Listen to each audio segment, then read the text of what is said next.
The final session of the day is entitled Competing for Limited Advertising Inventory, How to Keep Distinguishing Yourself from the Pack. And yeah, this fits nicely in with the couple of the conversations we had earlier around advertising restrictions. They are inevitable in some shape or form, and it will force operators and brands to be more innovative about how they attract and engage their customers. So is Scott here, or is he there getting his mic ready? Scott, there he is. Okay, so Scott Longley, who's MD at Clear Concise Media, is going to moderate the session. And Scott, if it's okay with you, I'll leave you to introduce the rest of the panelists. Hola, buenos dias. I'm afraid that's as far as my Duolingo has gone. Right, we have a panel of some distinguished guests who are going to discuss aspects to do with marketing. I'll let them introduce themselves, and then we will, if you could introduce yourself for a couple of minutes, and then we'll get on with some questions. Thanks, Scott. Good afternoon. My name is Geier. I'm Managing Director of Sportradar Media Services. And for introduction, I've prepared a few slides also to give you some kind of context why Sportradar is joining an advertising panel, because most of you probably know Sportradar as the global leader in providing data and odds to the industry. So we're running 30 offices in more than 25 countries, have more than 2,200 employees, and additionally 4,000 scouts who cover nearly 400,000 live events a year, so in 60 different sports. That's our core business, that's our DNA. And furthermore, we are also one of the bigger integrity partners to the industry, to the federations like the FIFA, like the AFC. And so with this data, with these odds, we have some kind of core products. As you probably know, we are providing betting data, live odds, even betting and audiovisual and live streaming services to the industry. And we also provide MTS and risk management to the operators. But the missing piece of the puzzle, and this is what you see here, is that it's also helping our clients in doing customer acquisition and customer retention. And that's exactly why we have recently launched Sportradar Ads, where we sync with our technology, with our fastest odds in the market, with our deep insights of more than 20 years of data insights of the betting industry. We are best prepared to support our clients in this regard. In an overall and high-level approach, what do we do in this case with Sportradar Ads? On the one hand, we want to meet the needs of the betting operators in brand awareness, also in performance marketing, customer acquisition, customer retention.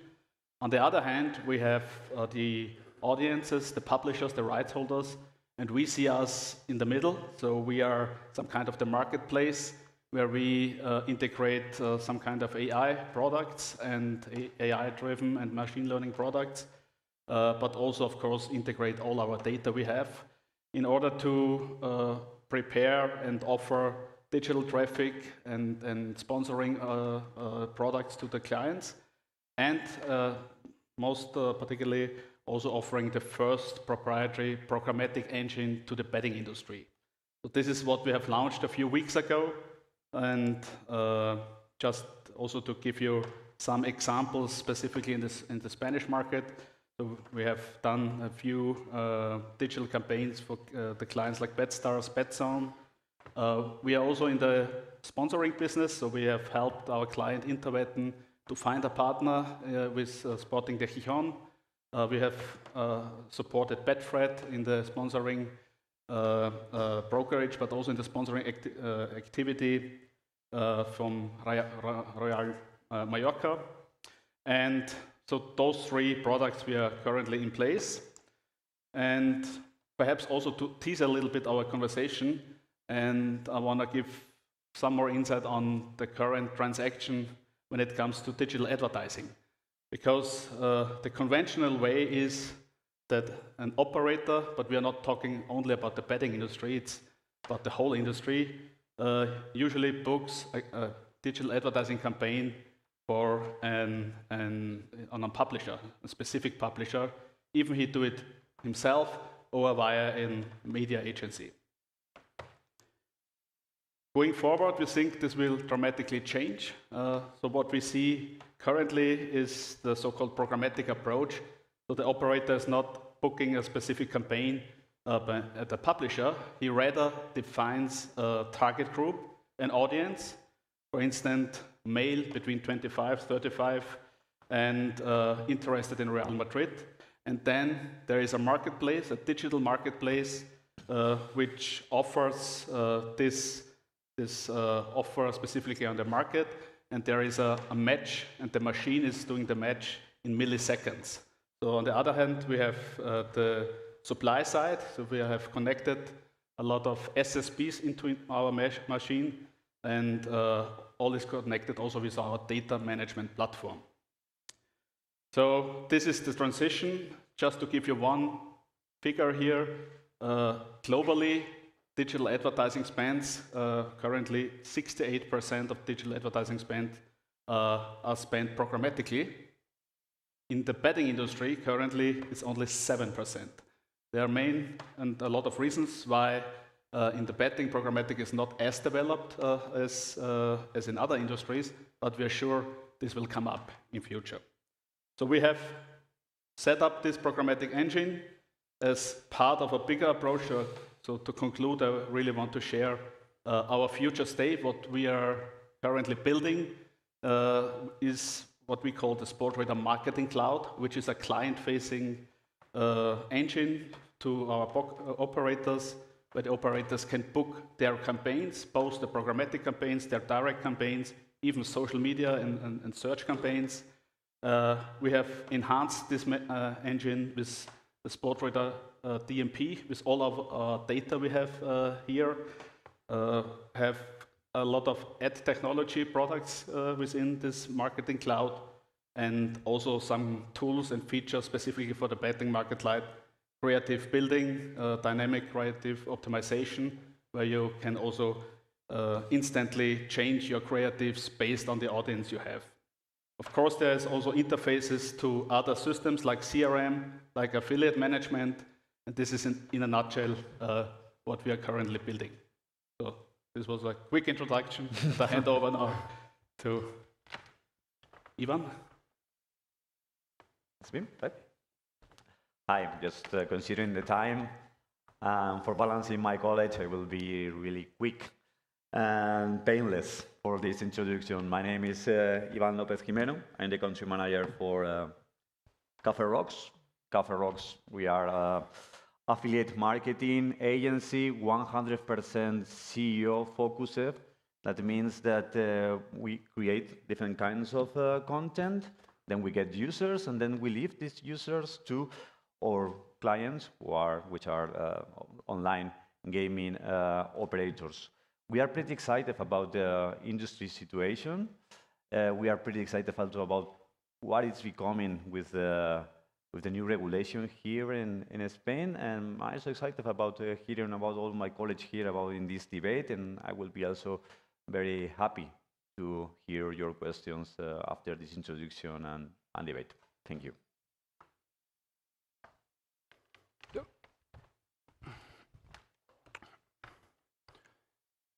Well, my name is Casper Pruijn. I'm the Managing Director on behalf of Engagemore.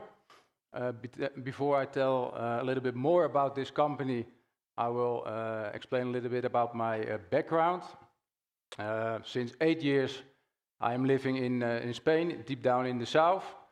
But I was born in the Netherlands, where I grew up around Amsterdam. Moved to Groningen to go studying marketing. And I finished my master in science. After that, I directly joined a big call center operation in the Netherlands, where I was working on the edge of sales and operations. That was in the good old days of cold calling. You could actually call non-qualified leads. That means you got a phone book and you selected the addresses and the names, and you could actually sell them anything, any product, any service. So that was for our business really the high days. After being around in that call center for around 4 years, more or less, I saw the opportunity to set up my own call center operation. I did that together with 2 partners. That company still exists. We were generating clients in traditional industries such as energy sector. We worked for the top 3 telecom operators. We also from the beginning we had clients all over Europe in the lottery sector and in the iGaming industry. We also acted, for example, on direct response television campaigns that are the campaigns when you come home late at night and you put on your television and you see somebody who is really tired with a few extra kilos on his body, and they put on this beautiful belt and then they go to sleep, and the morning after they wake up and they look totally refreshed. They lose 2 kilograms and they have a body like Arnold Schwarzenegger. Well, if you if you would thought that was something for me and you would call that number, then it was quite likely you would end up in one of our call centers. Our agents would take the call, and after they made the first sale, they would start upselling you directly. So that meant they make clear to you that your wife needed a second belt, that you need a special suitcase if you go to a conference in Spain to do a presentation. So that's a little bit about my background. I'm here on behalf of Engagemore. Yeah. Oh, well. And we have 2 flavors at the moment, 2 services we offer. The first service is that we acquire new customers through our call center operations. So we have the possibility to generate leads and do the follow-up by phone, purely focusing on result-driven campaigns for the lottery and iGaming industry. And we have a second flavor, and that's the biggest part of our business. That's the re-engaging part, so the reactivation part. A lot of operators here, and actually everywhere they spend a lot of money to get new customers coming in, and then it's based. After a while, those people stop playing, and a few of them send them emails or text messages to re-engage them. But we found out that it's quite a strong push mechanism to use a good call center for that. And I'm here to explain a little bit more about that.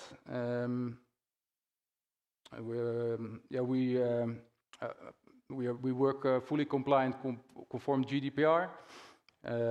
We have ISO 27001 certification for our server park, and of course we work conform local marketing regulations.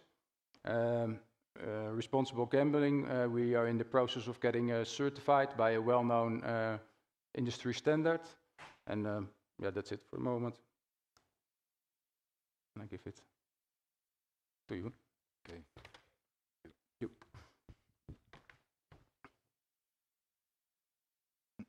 Hello, my name is Christian.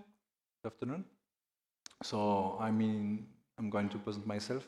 I'm the online industry since 2002, specifically in the gambling since 2004. So I have been working in the affiliate side with some kind of deal structure with operator during many years, performance based on media sale. So from a bit more than one year now, I am the CEO of Playfulbet. Playfulbet is a platform in a free environment. So it's a platform that offer odds bet events to some kind of users that have not even been in touch with the real money environment. So we are getting a lot of people there that have their first experience with placing bet. Our platform is up on website, and we have a virtual currency that has no value. The only value that the currency have is that it can be redeemed for real prices in our ecosystem. So the company has like 6 years now, has built a lot, has grown a lot with growth marketing, specifically in influencer channels, so mainly YouTube. So we are working now in Spain with most of the brands for sports, for the sports vertical, and we have added recently some casino games. So we are still providing like casino player. Our business model is advertising on affiliation. So I just want to explain, based on what's happening right now in the country, in Spain, some kind of promotion we have done on some kind of opportunity the brands could find in the influencer channel, specifically in YouTube. No, so what we can hear on one of the most important topic of this day today was the possible ban on the politic changes, the regulation, etc. So yes, we don't know what's going to happen, but even if some channel like TV, radio, mainly mainstream channels, avoid completely or partially or whatever the advertising for gambling, there is other opportunities. So why advertising in social networks? So basically, we have seen that one of the most important vertical to do acquisition is sports. So sports, mainly we're talking about male between 18 and 30, 35 years old. So those age range right now are not anymore watching TV, except when there is like football games. But they are online on watching most of the time YouTube, for example. So there is a huge audience in YouTube, as we can see. There is more audience in YouTube now than in TV. There is a lot of different channels, so it's possible to choose the channel based on some demographic, as you can do with television, but I think it's even more segmented in YouTube. There is some existing tools to identify such channel that can match with your target. So it's quite simple. And there is some influencers that have really a huge base of followers and a quite important, let's say, average of views in the video. We are talking about 1 million, 2 million, 3 million for the biggest one. So this is something, yes, this is an option. It is not so easy to do because most of the time they are quite amateurs. So the relationship is not so professional, but yes, but it's accessible. It's accessible and it's a matter of knowing how to reach them. But there is an opportunity, I think. I'm gonna show here. You can see what are the advantage. So the huge impact I was explaining, the better segmentation. There is some massive traffic on this channel. There is no production cost if you compare with television, for example, when you have to produce some content, it's a cost. It's difficult to monitor and regulate because we are not talking about 5 group of media that can be easily controlled, but we are talking about thousands of channels.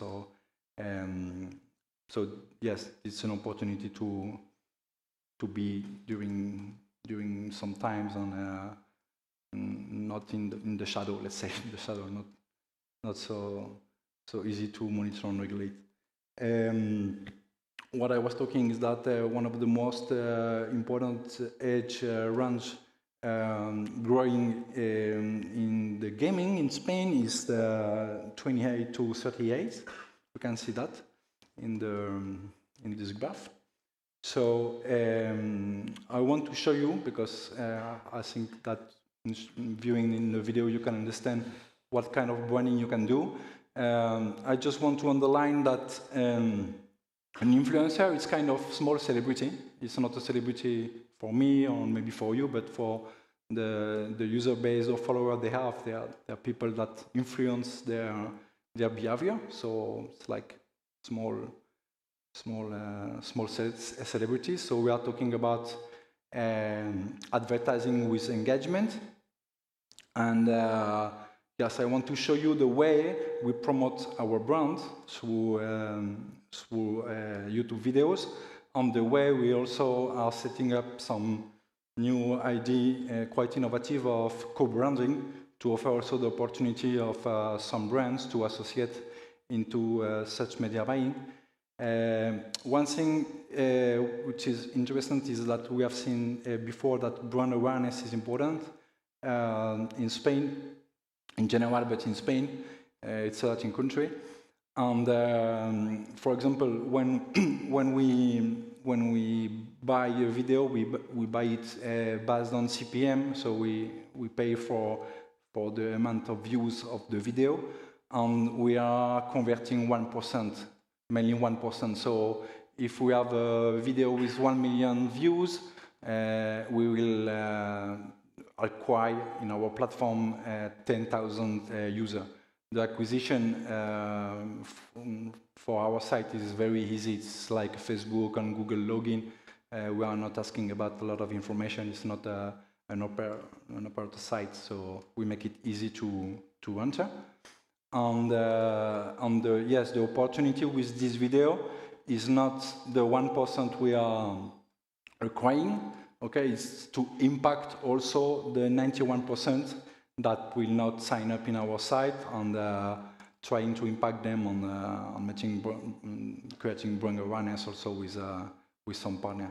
So if you don't mind, I want to show the video. You can just... Voy a decir dos palabras y me decís qué tal, ¿vale? Gratis, para vosotros. Suena bien, ¿verdad? Chicos, bienvenidos a un nuevo vídeo. Yo os traigo una pedazo partida en modo arena con una cuenta Smurf. Enseguida os voy a explicar por qué es tocho. Pero antes, permitidme que os presente algo que os va a encantar. Básicamente, en Playfulbet, una página que veis aquí a continuación, con coins virtuales, con monedas virtuales de esta página, podéis ganar premios 100% reales. Básicamente se trata de hacer apuestas en eventos y conforme vayamos multiplicando nuestra cantidad de coins, nuestros puntos, nuestras monedas virtuales, podemos ganar muchísimos premios. ¿Cuántos coins necesito? Pues evidentemente hay premios muy tochos, pero fijaos que hay cosas realmente baratas. Con 20.000 puntos, 20.000 coins, por ejemplo, ya tenemos estos 10 euros en 888 Sport. So yes, it's what we have done is that to explain it a bit, for the influencer, it's very important to maintain his user base, to maintain a good relationship, and to not damage the image they have toward their follower. So it's quite easy for us to make deal with them with Playfulbet, because Playfulbet is friendly, it's free, you can earn real prizes, but it would be more difficult if on some of them don't want to promote some gambling site just because they don't want to lose credibility towards their base. So we have like a guideline on checkpoints, on what we tell and what we have done here is asking the influencer on making a deal to promote Playfulbet as a review of 2 minutes, and to show the price in the catalog, and to make a special focus on the more accessible price. And in this case, it's a free bet of 888. So there is like an audio impact, a visual impact, zoom. On some of the video we are doing have like 1 million and 1.5 million views. So it's a lot of impact. It's quality impact. It's a low cost impact. And yes, just explaining there is other alternative than TV channel or mainstream media. So that was the presentation, and it's finished for now. Thank you very much.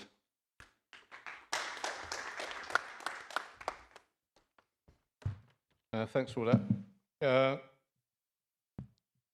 Find the questions. Let's keep this snappy because I think, like everybody else, we probably need a drink. So after all that, explaining how you can do marketing, how are you going to do marketing in Spain once it's banned? Rainer. Sorry? How are you going to do marketing in Spain once it's banned?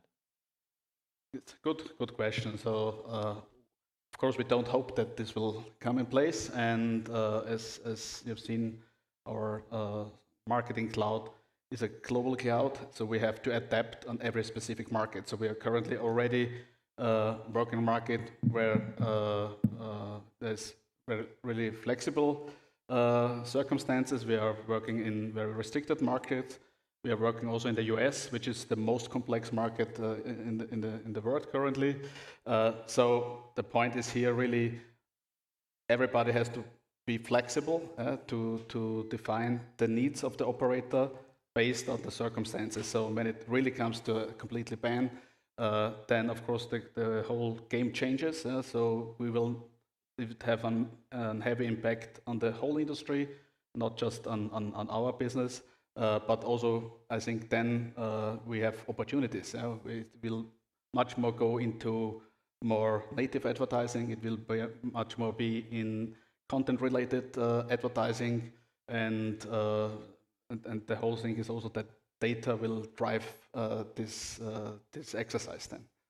I mean, one potential is I think that it's been proven in Italy that even when you have a total ban, the potential is there for affiliate marketing to come through. Even just that possibility in Spain as well. So how is this affecting the affiliate marketing in Spain? Well, I mean, the assumption at the moment is that, as with Italy, you might be able to do affiliate marketing potentially. Well, our expectations from the affiliation side are really big. I will lie if I say that we are not waiting this restrictive policy just to bring more resources and interest to the affiliation side, because it is that way. It's how it's feeling. I also heard some people afraid that this will also ban, or this will also affect the affiliation side, which is like forbidding affiliation in some way. I think that will not happen. I absolutely think that all these new restrictive policies, it will be only just like a slightly make-up, just like for the audience, maybe affecting some land-based stores and TV ads, etc. For just only few time.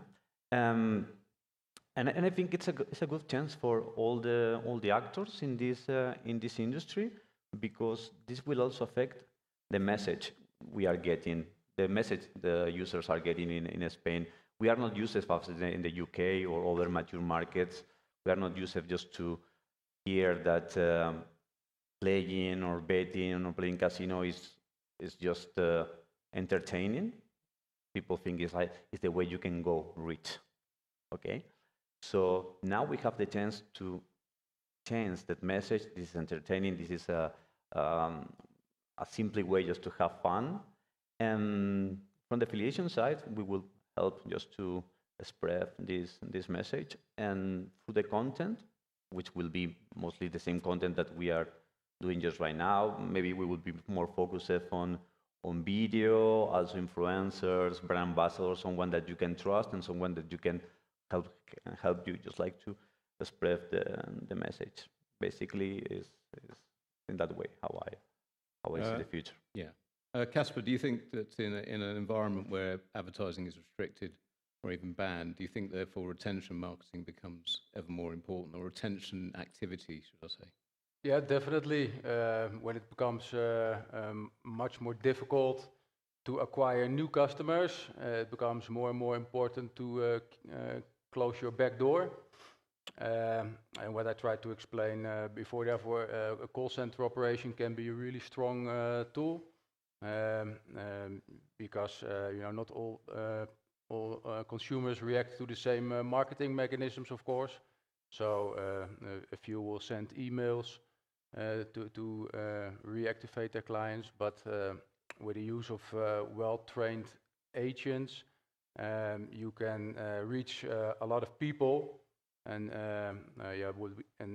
we call those people, we call them sleepers in our campaigns. And with the use of call center, you can give them literally a wake-up call to keep them playing again. So from the Engagemore perspective, I won't say it too loud, but a ban wouldn't be so bad. Of course, that's not my wish, but it gives us a lot of opportunities, definitely. Yeah. And finally, Christian, on what's the opportunity, do you think, for technology to be used even in a situation where advertising has been restricted? What kind of routes does it offer? Well, if you look at our technology, what the topic here, there are a few topics. Responsible gaming has passed by a lot of times. Well, the first responsibility, I think, lies within the operators for data selections when they deliver to call center operations. But what you could use is when those agents are calling, they are well trained, conform specific scripts and standards. What you could use, there was also a topic addressed here, is artificial intelligence, which is monitoring the calls. So that means if a specific problem, a gambler slips through the first selection by the operator, it slips through the agent, you still have that piece of software which flags this player as red. And then you can handle based on that. So that's quite a newish thing in the call centers operations. Yeah. Same question, effectively. Well, it's a tricky question for me, but yes, I think the most important things in technology, on one of the most problem we have right now is filtering the over 18 years old, as it's happening in other sector of internet in UK, I think. So I think the big technology challenge in this industry is to trying to avoid offering gambling to children. In the moment that you can, with sophisticated technology, with access to data, do that kind of filter, I think it's going to be easier for the regulation to establish and to open the offer to the adults, you know. And I think this is something that is creating a problem right now, and not having a clear technological solution to avoid or to split the direct offer of gambling to adults and children is complicated, and it's a challenge, technology challenge, I guess. And lastly, just on the question of if somebody comes to you, if one of the new licensees comes to any of you and says in an environment where advertising has been banned or is about to be banned, what are you going to say to them? How are you going to convince them that they can do anything in this market, or would you actually advise them to put their money into another market potentially? Right. Yeah, I mean, when somebody is entering a market and he knows the circumstances, then I think he will make a case. And I think we are not in our position that we convince somebody that he invents in certain marketing. Of course, what we are specialized is really specifying the needs of certain client in a certain territory, and then really helping him with a bespoke solution based on his strategy, based on his audience, because I'm a strong believer that each and every brand has different strengths and different marketing strategies, and I think this is exactly where we want to support in all areas, not just in digital, I mean, there are a lot of opportunities when it comes to sponsoring. There are opportunities when it comes to also storytelling and also perhaps in some kind of native advertising and creating content.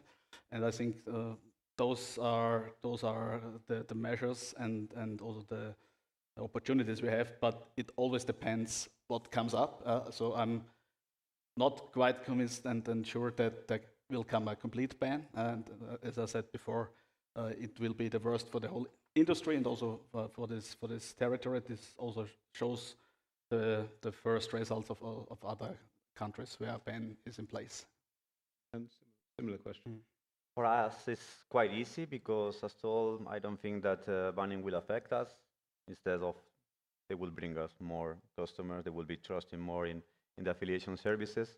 And we also have to notice that from the affiliation side, we are not bringing users, customers. We are taking our current users and then sharing with our customers. So I think it's quite effective for both sides, and that will be my message from all the customers. Simple and sweet. Yeah, well, I hope the government won't take a bazooka to kill a mosquito. So that's what I try to say. Is that I hope that I think the truth is somewhere in the middle. Well, that means for the reactivation perspective, that acquisitions campaigns become more interesting, and I would suggest everybody to take advantage of it. Yes, sorry, can you repeat the question? So if a client comes to you or somebody says to you, how do you, if you're one of the 30 new licensees in Spain, and they say to you, try and grab market share, but without the possibility to advertise, how do you do that? Okay, so